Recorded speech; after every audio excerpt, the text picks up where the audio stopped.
And I'm moving back downtown. You look like a downtown lady. You want to check out the bedroom? You should have called ahead. I would have told you. No visitors are allowed on Christmas Eve. Well, this isn't a social call. A young woman's life is on the line. Would it kill you to make an exception? No. But the paperwork might. What do you think you're off to, looking like Victim only?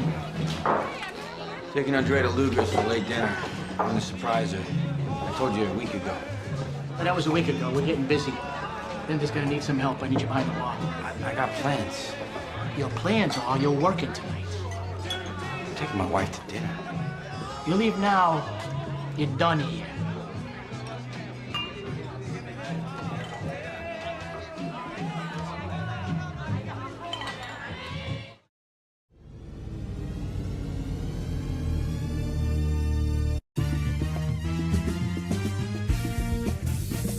Live from Paradise Studios in Massapequa, Long Island, it's the Buzz Talk Live Show.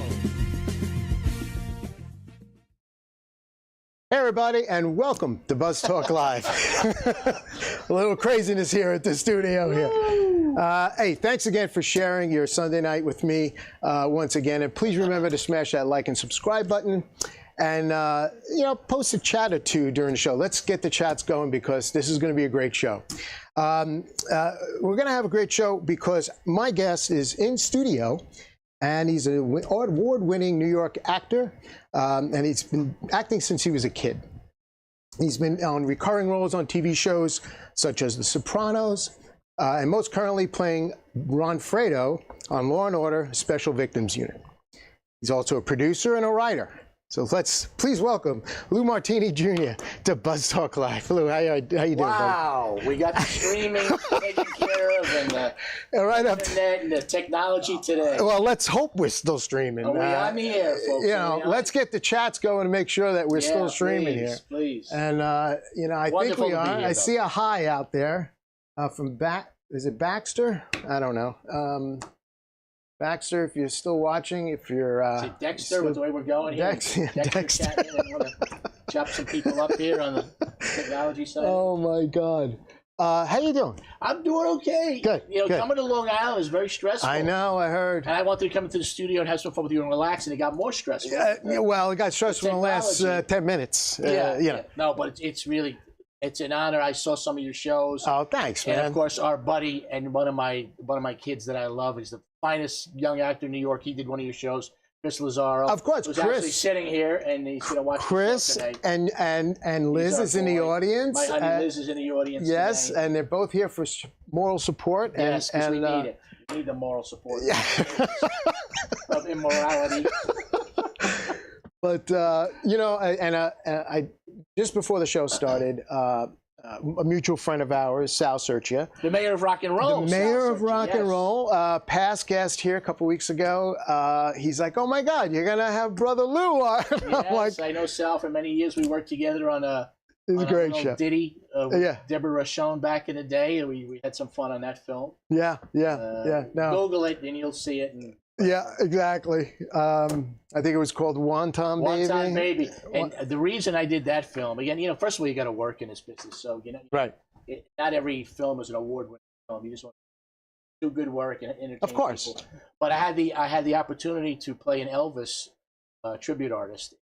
Look, I'll do the movie if you let me open the movie playing Elvis and the lead detective. With the mutton chops and all? Yeah, oh yeah. Really? Yeah. So we played Elvis, and I actually go see the DVD, go stream it. If you have any dreams of seeing Lou Martini Jr. in a thong, that's the movie where I took one for the team and put a thong on. You can see it in Wonton Baby.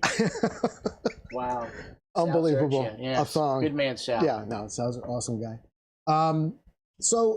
Look, like I said in my open, you've been acting like since you were a kid. 1964. And your dad, you come from a show business family. Your dad, mom too, or? No, my mom was in retail all her life. Okay. My dad was a singer, song and dance man. Wow. My whole side of the family, my cousin Sonny is one of the great tenors of all time, for various reasons. So I came from a show business background. So I was working when I was a kid all the time. Because when my father worked, right. he made sure the whole family worked. Right. And I guess you're going to ask me about The Godfather and all that stuff. I have to. It's a natural lead-in. You know, my father was Lou Martini. That's why I go by Lou Martini. Right. And that's not even my real name. My dad took that name because he was locked up in a.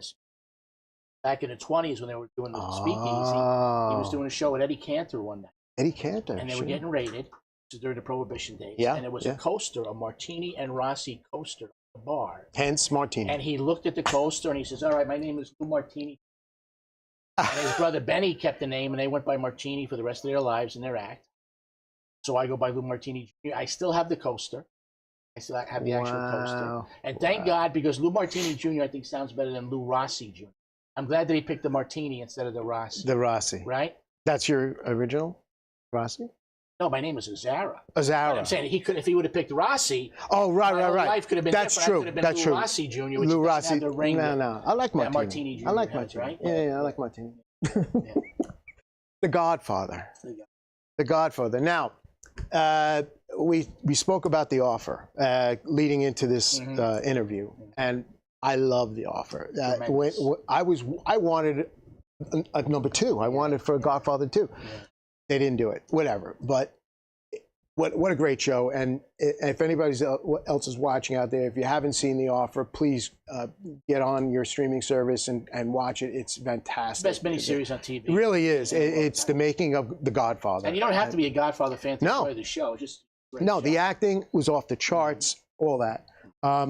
But you have a story about that because during The Offer, you know, they go through the casting of it, right, and they have all the doubles, the Pacino and all that, and then they speak of the Luca Brasi character, right? Now, I was told, I don't know. I mean, you could probably clean this up, but I was told, like, because back then, you know, the mob had control over what was going on in that production. It's a mob-produced movie, absolutely. It's a mob-produced movie. It's a mob. Yeah, because, you know, like the wedding scene, right? And I have a clip of the wedding scene, which I'm going to show, but I heard, like, a lot of the family was there, you know, right? You're looking at me like I got 6 heads. So, well, there's only so much I could say, you know. But everybody's gone anyway. You can't piss anybody off anymore. No, it's true. No, it's all in good fun. Is there had been a story in my family for years and years and years. My family's all gone, so nobody really could validate it today. My dad was hired to play Luca Brasi, shot one day, got ill on the set, had a stroke, and passed away. Now, this was a story in my family for years, but again, there's nobody around to validate it. My mom. Right, sure. So I'm sitting there watching The Offer like everybody else, and there's a scene in episode 6 or 7 where the assistant comes in to Miles Teller, who's playing Al Ruddy, says, "Al, look, we just lost the actor who was supposed to play Brazzi." And Miles Teller, Al Ruddy, says, "What do you mean we lost him?" He said, "The contract." No, we lost him. Got ill and passed away. I jumped off the couch 3 feet, shaking like a leaf, because there's the validation. Right. That story is true. Right. And I wound up going to a party later on, a screening of The Offer, and met everybody and stuff like that. And they did a toast to my father. Very, very cool. Where they validated that that actually happened. My dad was hired, got sick, and passed away, and was replaced by Sonny Montana, who did a fabulous job. Is that right? Wow. So if you watch that wedding clip now, I've got 15 or 20 relatives in the wedding scene that my dad got work. Because every time my dad worked, we made sure my aunt worked and the uncles worked, and they were all in the wedding scene. It was like watching an old wedding scene. Before I show the wedding scene, put up the graphic of you with, there it is. Now, there's some controversy about this. Which I just heard, by the way. Yes, and it's been going around for a while, and I am not 100% sure, but I'm 99.999% sure that is not me in the picture. That is not you. Yeah, it looks like me. I do have memories of playing with Marlon Brando when I was shooting the film, but I know I was dressed in brown when I shot the scene where I'm running by James Caan in the house. Right. I was 9 years old. I was a little bigger than that, but somebody put that in a magazine saying it was me, and it's been around for years. I don't think it. Right. So you got to scoop on your show. We debunked that. We don't believe that is Lou Martini. All right, but that is a cheap lookalike. for argument's sake, that's you. It's a cheap facsimile.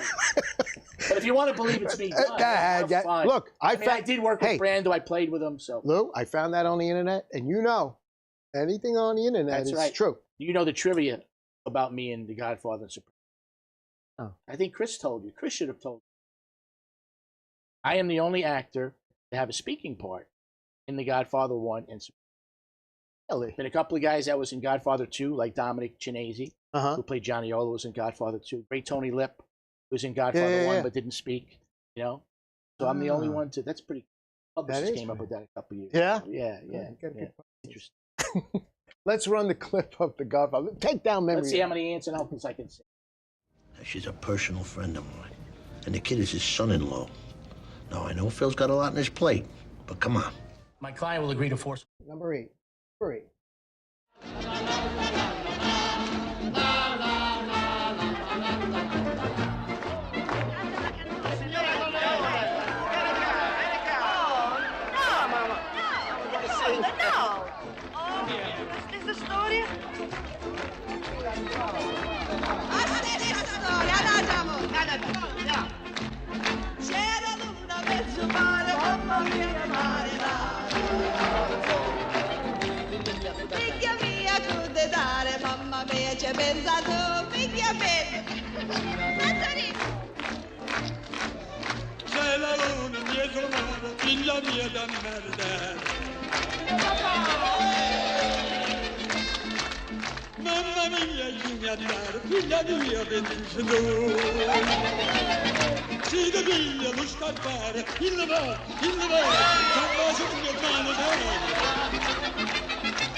Memories. As a matter of fact, the man that sang the song there, he was a background actor, and he was like the life of the party, and he was frolicking around and singing around, and Francis put him up on the microphone to sing that song. That was totally That was shot in Staten Island, right? Staten Island, yes. Staten Island, also parts of Jersey. And there was 2 houses, one for interiors and one for exteriors. And I don't remember which. Your name was Frank Hagen, which was Tom Hagen's. Is that right? Or is that again? I don't know, because I know how I was paid for the movie was back in the day, and they don't have this credit anymore. It was called a silent bit. That's what my pay stub says. Silent bit, which is you're doing something which dialogue is not recognizable. So I was making kid sounds when I was running through the hallway. Right. So that was that. But again, some people have me listed as Tom Hagen's son. I'm unaware of it. Amazing. I'm just aware that I was there and I worked and did it. So, I mean, look, you started as a kid. 1964. Back then, child actors, there was a few good ones, I guess. I don't, commercials and stuff like that. But then, as you're growing up, because your dad was an actor and he passed at that moment in time. Yeah. So that was right there. Well, my mom did incredible. My mom did the right thing. She pulled me out. Because at that time, I mean, she's a working widow. Sure. And she cannot afford or have the time to take me to auditions anymore and things like that. Right. So I didn't get back into business until I started acting again in college. So so she pulled me out of the business, and she did the right thing. Yeah, she raised me right, and I went away going to school. I was going to be a sportscaster at one time. Yeah, before I got back into the acting. Yeah. So during your nurturing years or your teenage years and stuff like that, so sports was a big part of your life. Still is. If you could snap your fingers and say, Lou, you're going to be the sports anchor for ABC New York at 6 and 11. That's it. I would take the job tomorrow. Really? Yeah, absolutely. Wow. I mean, I love acting, but I love sports too. Big hockey guy. Big hockey guy. My New York Islanders have raised from the dead as we're doing this live show taping. Right. We're not going to talk about the Islanders. We were at the game last night. Mike, is you're a Ranger fan? Yeah, I'm a Ranger. Yeah, okay. But that's okay. All right. But you got to root for the New York teams. I mean, a New York guy. Don't you want the Islanders to be in the playoffs? Look, that's a big thing. So you could the be whole New happy York about it? root for your New York team. That's a whole thing, with the Mets and the Yankees and the whole thing. Yeah, but I'm a big sports guy. When it's the World Series, who do you root? Houston Astros. Tear up the notes. There goes That's the background info. We're done. No, I went to school in Houston. Houston's like a home away from home for me since I'm a kid. Okay. I had a stepdad that worked for the Astros when I was a kid. So that's my connection with the there you Astros. I wound up being a bat boy for a summer in '76. Really? Threw out the first pitch when I was on The Sopranos. That was cool, very cool. That's cool. So I've been a Houston Astros fan. Okay. And if you make a trash Not a can bad joke, choice. I'm walking. Okay, I'm telling you right now. Okay. I wasn't even going to go We got there. one legit. We got one legit. No, I wasn't even going to go Yeah. there. But no, that's a good choice. I mean, look, Yankee fan. I've been assaulted at Yankee Stadium, so seriously. Oh. I'm not kidding. My wife and I were You assaulted. put the garb on and everything? I had a George Springer jersey on, and I was. Oh, boy. And the Yankees actually won that night too. And I was punched in the back of the head, spit on. My wife was grabbed.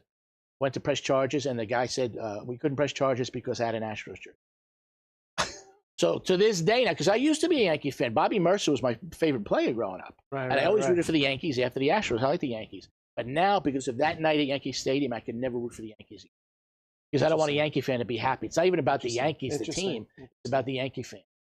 Totally disgusting behavior. I might have to do like a sports show and have you back. Oh, yeah, I got sports memories, sports stuff. But I want to absolutely. fast forward a little bit and talk about The Sopranos. Mhm. So you're on The Sopranos, and you with James Gandolfini, and a lot of your scenes were. Yeah, everything. I did 5 episodes, Wow.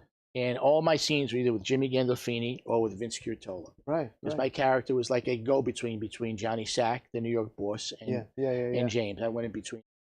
Vince was in the hospital or wherever he was in jail, and I was like a go-between. Sure, It was a fun character because I was basically a guy that sold eyeglasses that just happened to be Yeah. the brother-in-law of a New York crime boss, and I got caught in the middle. It We was a have fun that character. clip. Before I go to that clip, now as far as getting casted in something like this, back then, when The Sopranos was first coming out, it wasn't this like big thing, right? I mean, it was. Well, I had 13 different auditions through the years for Oh. this show. And as a matter of fact, I was very close to getting Little Carmine that the wonderful Ray Abruzzo wound up getting, and is tremendous in it. But suppose it was between me and Ray for Little Carmine, and then I wound up booking the Monte role, which I was very happy and blessed to be. They just had an a anniversary. small part of it. 25 years. Yeah, started in 1999. And I was on in 2006, so I was on the math. Yeah. 2006, yeah, 18 years ago. A little gray since. A little bit, but it looks good. Little bit, You're a little silver bit. fox. What can I Little tell bit, you? yeah. Yeah. Let's run the clip of The Sopranos. Oh, you got a clip? Great. She's a personal friend of mine. And the kid is his son-in-law. Now, I know Phil's got a lot on his plate, but come on. I'll talk to John. I was taking my sister there Saturday anyway. How is Ginny? Carmela says she's got her hands full. Kid has the weight of the world on her. Ray-Bans. Classic, affordable. I just put those on special. You got something a little more, current? Like those.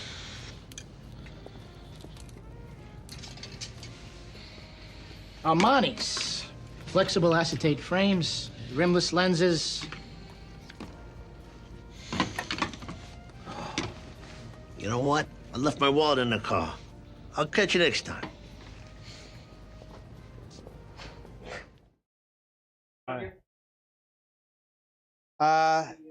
That was amazing. And we during the clip. Interesting. I got an interesting story about that also. Is now the next time you watch that clip, okay? Yeah. There was a huge conversation about a crime boss like Jimmy actually stealing from a common guy. When we did that scene, Jimmy was vehemently against not paying for the sunglasses because he was like, "I'm a New York crime boss." Right. The guy's just trying to make a living. Why would I steal from him? Right. So if you watch that scene now, the way he played it, it's amazing. You don't know if he really forgot his wallet in the car. I know. He walked on. He made the showrunners happy. He made himself happy. You can't tell if he left his wallet in the car. But that's awesome. Just the way. That was my very first day on the show. Really? Car accident on the West Side Highway on the way there. They sent me to the wrong location. Car accident on the West Yeah, I Side? got hit with a motorcycle on the West Side Highway. I get sent to the wrong location. I'm 45 minutes late. I'm thinking to myself, okay, the greatest job in the history of my life, and I'm getting fired. I'm getting fired. As soon as I walk on the set, they're going to fire me. But he gave me a big hug. We heard you're in an accident. Welcome to the family. Oh, that's Jimmy awesome. was Jimmy, and the rest is... He must have been a great guy. The best. Yeah. the most generous, kind Yeah. human being. So it's Our leader, god as they awful called that- him, that our what leader. happened, Yeah. what happened to him? Yeah. It's so god awful. Around that same time, Law and Order. No, yes, around that same time. My first Law and Order, I've done. This last episode was my 20th of the family. My first Law and Order was going to be. No, my first Law and Order was like 19. I was doing Tony and Tina's wedding at the time. Tony and Tina's wedding, the Italian wedding interactive show. Oh, sure. Yeah, 1990, probably my first Wow. Law and Order. The last one that I did this past year was an organized crime. That was my 20th episode, and my 6th episode is the recurring character, the lawyer Fredo, that I play on all the shows now. Yeah. That's a wonderful set too. Wonderful people. I love working on it. Wonderful people. Cheryl Dobbins is viewing, and Fran is also viewing the show. And Cheryl said something. When you coming back on? She wants. Hopefully, I might get a trial this year. That's what I heard. I haven't gotten a trial yet. I've had all interrogation stuff. So maybe Fredo gets a trial this year. Fredo gets a trial. Now, with these roles that you take, do you feel like you're getting typecast in that?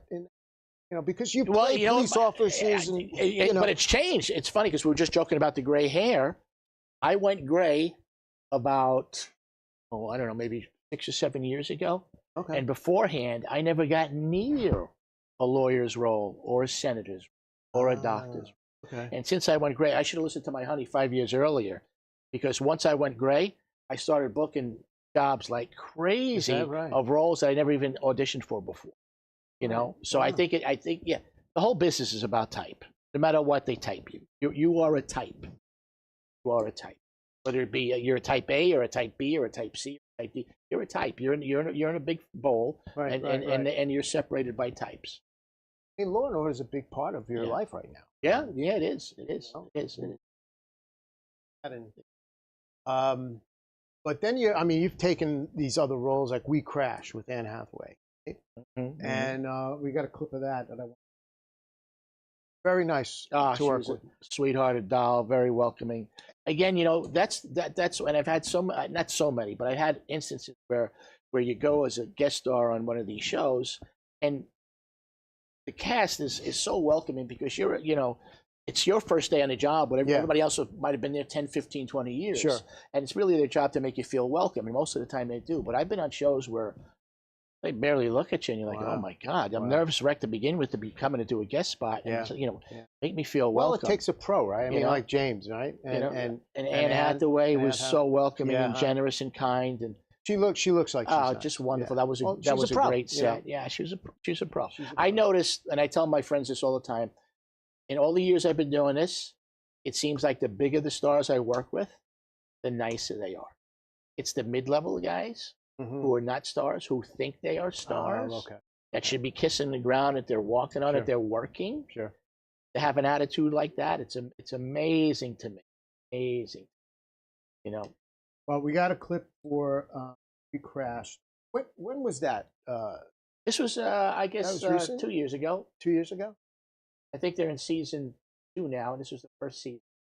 This was the pilot episode too. We got a lot of play from this, and she showed my clip also on all her press junkets. And Today's show and all that stuff. Oh, is that right? Yeah, it was cool. All right, so I guess they liked it. Yeah.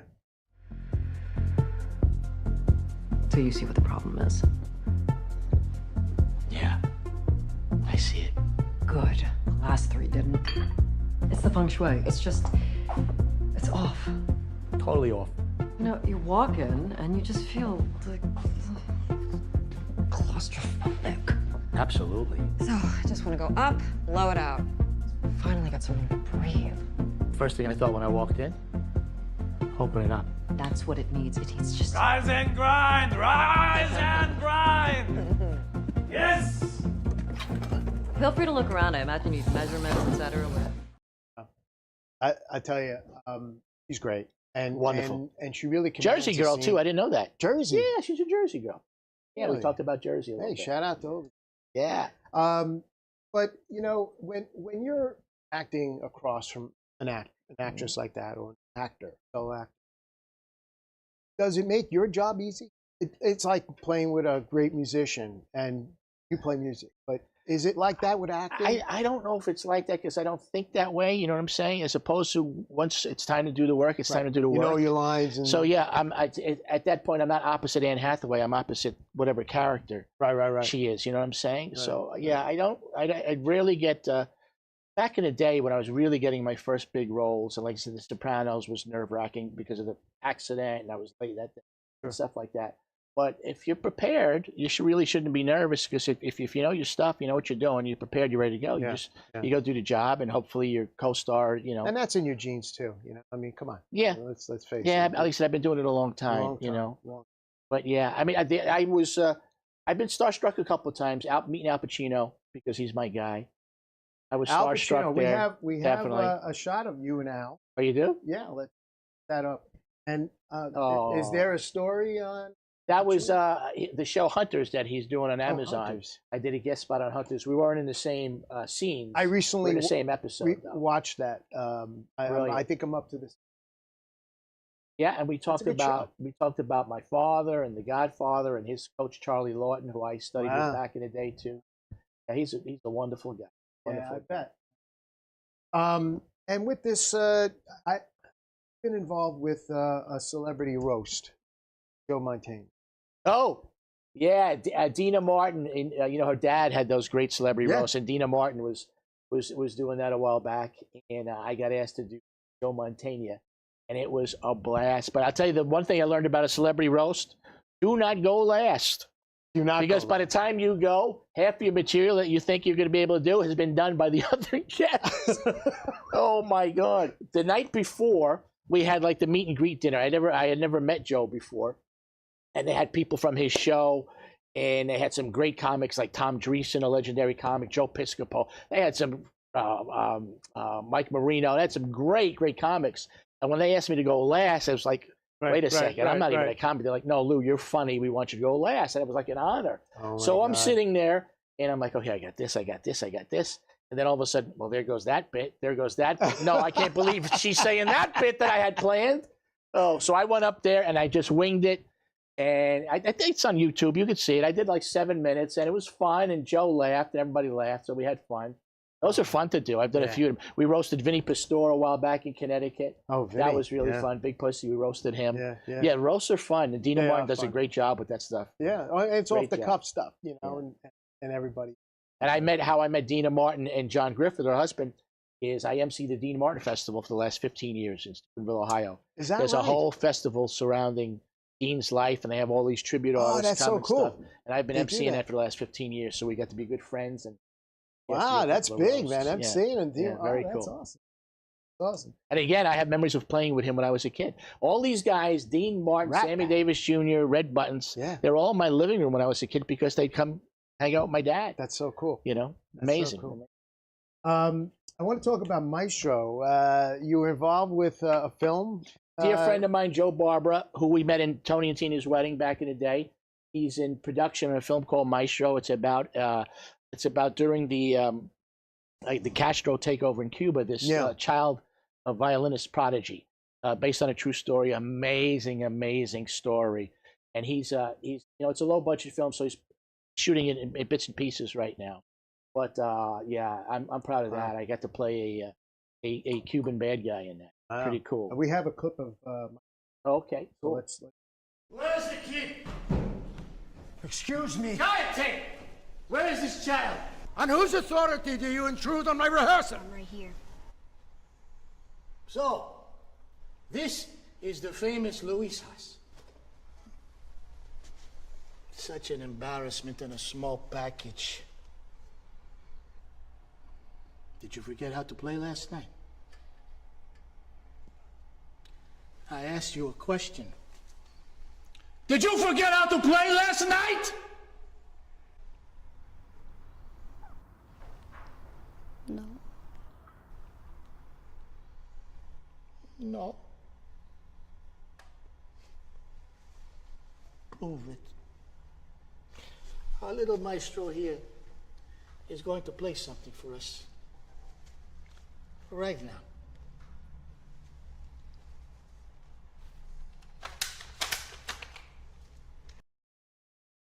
Really captivating performance, man. And that young actor was wonderful too. Really, really wonderful. Yeah? Job. Yeah. Yeah. Really wonderful. No, I mean, probably scared the shit. That was the idea. We tried. Yeah. No, because I mean, watching that, right, and then watching you on Law and Order, and even The Sopranos. Well, it's always fun to play the bad, evil. No, I know type that, guys, but again, you know, you've been playing all these like cop roles, and then you watch something like this, and it's like, wow. The kid can act a little bit. The kid has some range. I surprised you, huh? You got a little range there, Lou. What can I tell you? No, but that's again, you know, you assume the role of that particular. Well, again, like I said, in that time frame. In network television, you're typed. So Right. these are the roles that they're going to book me on network television. When I do theater, I get to go out of my comfort zone. When I do independent films like this, I get to go out of my comfort zone and really challenge yourself. Yeah. But making a living doing the network stuff, hey, you take the job. They see me as a lawyer right now. Let's pick up the law books and do it. Yeah, that's all. No, you know, that's great. I mean, look, it's what you do. You're an actor, so you know you research the role, and because of your background, because of your playoff anyway. And in the last few years now, again, with trying to create work for myself. Right. I have a production company with my partner now, Tony D'Antonio. Television pilots and films, and I'm writing screenplays and things like that. So we're trying to create work for ourselves and some different characters and stuff that I normally maybe wouldn't be cast in, that I'm writing for myself. See if we can produce it. And we've shot some pilots and things trying to sell right now. Good. Self-produced stuff? Yep. Good. Yep. And again, you know, meeting people like Ben Stiller. You know, we have a picture of Ben on. You did something with him. Some sort of. I want to say the show's called Severance. Severance, right? Yeah, and that's Severance. on now. That's I did a guest spot with him, and we wound up talking the whole time about our dads because our dads were mutual. Again, my dad being back in vaudeville and all that. Right. They worked together back in the day. Sure. You know, it's amazing how you know, because of your heritage in your family, how it's all interconnected. You know, with older actors. Yeah. Like Not so much Pacino. now, but back in the day, I remember the very first Law and Order, for example, that I did. Prop guy came up to me, said, "Excuse me," says, "I noticed that your name is Martini Jr. Right. Are you related to Lou Martini?" I said, "Well, Lou Martini was my dad." He says, "Your dad got me my first SAG card." Is that right? Look at Yeah. I mean, a lot of those guys, again, they're not around anymore. But back in the day, I'd always hear my dad. People I were working with. I wanted to see if I was related. And you've been in so many different roles, and you know, pulling from Law and Order, I will call it typecast, but it's not, because every lawyer you play, or you know, officer or cop or whatever, you know, there's still the character that you have to pull off, and what is written for that character. Manifest, you were involved with Matt, which I like the show. I mean, I know, you know, you had your trouble with it, but I don't know that, you know. I mean, you know, it kind of like when I saw that clip, and we're going to show the clip, I kind of remembered that scene. You know, I forget what season that was, but it was I later. Say I did 3 episodes. 4 or 5. Season 2 is Tobacco. 6 or 7, maybe. I think it was season 2. Was and it it lasted season 4 seasons, right? The season 4 was on Netflix. Right. Okay. Yeah. No, the show is a wonderful show. It's just, for me, it was a little out there. A little out there, huh? Yeah, but the show itself was a great show. Yeah. I mean, that's why the fans brought it back. I know. So I wanted to go back to Netflix. I know. Wonderful show. But let's show a clip of Officer Tobacco. Yeah, I was the PBA lawyer, which really was a mole. I was trying to get the main character killed. Yeah. No, you don't understand. Okay. We didn't take this to a neutral location, and now. On what grounds? On the grounds that you're railroading this detective in her own house. She didn't do anything wrong, but other people here did. And frankly, the walls have ears. That doesn't seem to be a problem for her thus far. That's before we were talking about career suicide. On top of which, now she's being pressured to implicate another member of my union. I'm going to need to confer with my own superior. This is some sort of stalling tactic. Or we could stay here, my friend, and I can file an appeal on the basis of coercion and intimidation. We'll reserve a conference room downtown. Well, I mean, they didn't bring back that character. No, it was weird because when they arrested my leader, you know, the leader of the cult, they never came back to me, which I thought was weird. So who knows where Tobacco is today? Obviously free and roaming around. We don't know. The writers know. The writers always know. The writers always know. So look, again, that was a fun gig. Manifest. Yeah. A lot of NBC. You notice a lot of NBC. NBC likes me. Kudos to NBC. NBC likes you. And I like NBC. NBC's great. I love NBC. What particular role stands out? I mean, you've done so many. What do you think stands out? I mean, I know it's a... Stands out. Yeah. What stands out in what way, meaning stand out? Standing out is like it's a favorite of mine, most challenging, or... Well, it could be. I mean, you know, when... It could be good and could be challenging, you know, fun, you know. Right. Well, the role on The Sopranos was really fun. Because, again, at that time, when I got Sopranos in 2006, again, playing a lot of gangsters, a lot of mobsters, a lot of cops that beat their wives and stuff like that. And to get a character like that was really, he's a multi-layered character because he's a go-between. He's put in a position that he doesn't want to be put in, you know, being this go-between. And we actually shot some scenes in another episode that were cut, where somebody gets killed in my car. It was an amazing episode for me. And what happened was the character of Jerry Torchiani, who was played by John Bianco, he had the dyed blonde hair. He was Frank Vincent's right-hand man during his time on the show. Well, they killed him during an episode with me. He was in the car with me, and they killed him. I had this great scene under the bridge with Frank Vincent saying, "Look, I sell eyeglasses. What's going on here? I can't be having guys killed in my car. I want nothing to do with this. Why am I in the middle of it?" And that night, supposedly, the story goes, is that David Chase looked at the dailies and said, "I don't want to kill this character yet." So he scrapped 75 to 80% of that whole episode.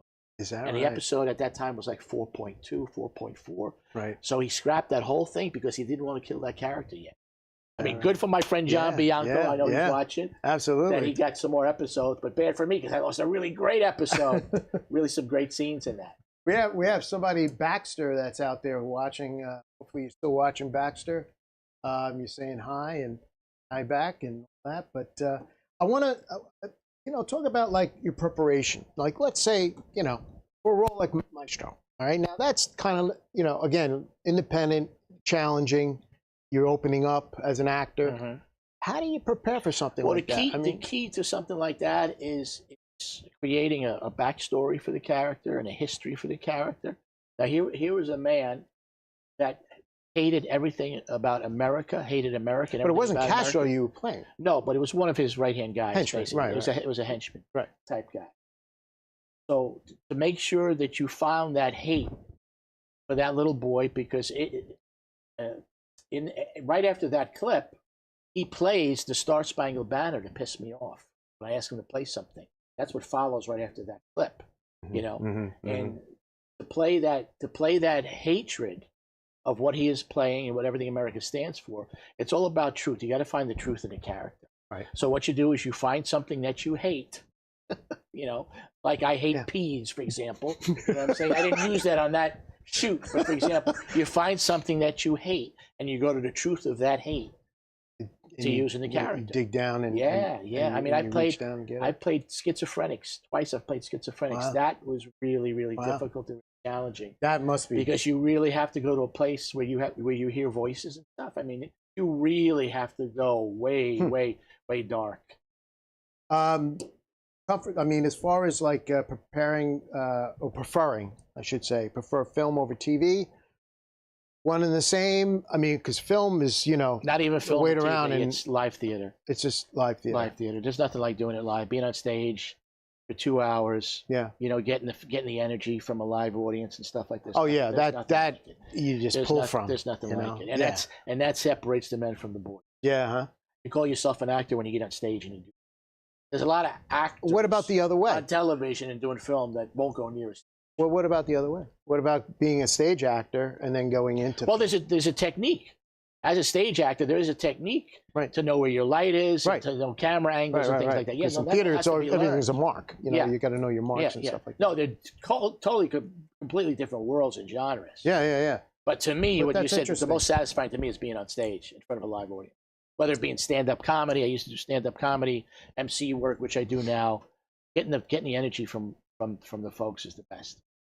And you're playing a character like the ones I've been mentioning, the lawyers, officers, maestro character, or any other schizophrenic character. As far as bringing your own interpretation to that character, like you're maybe a little bit of your personality, or is it just strict method? Like you're well, in television especially, when you walk into a room for a television audition, 90% of it is how you walk in that room. It's your energy and your persona. You know what I'm saying? I mean, most television actors, they hire you because of your personality. For example, like Tony Danza with Who's the Boss.